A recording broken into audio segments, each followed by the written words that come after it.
Tsy sanatriaky hoe manatsafandry manasipetraka fa misy resaka rakitra fa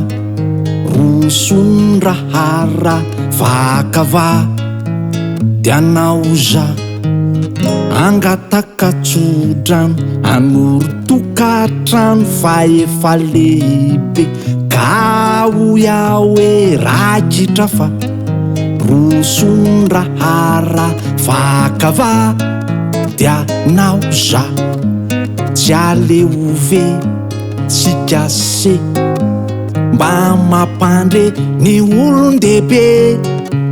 isika raha teo de efa samileo mifampidaridarika miseho vedety ka so tsy mety ramboly tety de tapo tanety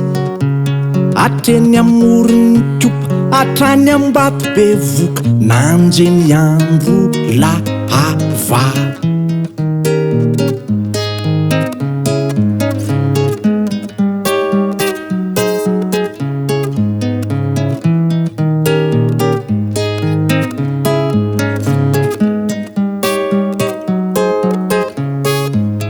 ny kiboatsenako tsy maintsy ahenako satria kapokandry raha ny ao an-dakozy rakitra fa rosondrahara fanamba dianauza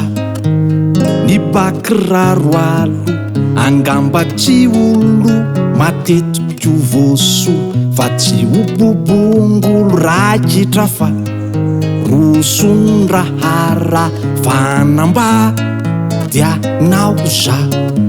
tsy aleove tsikase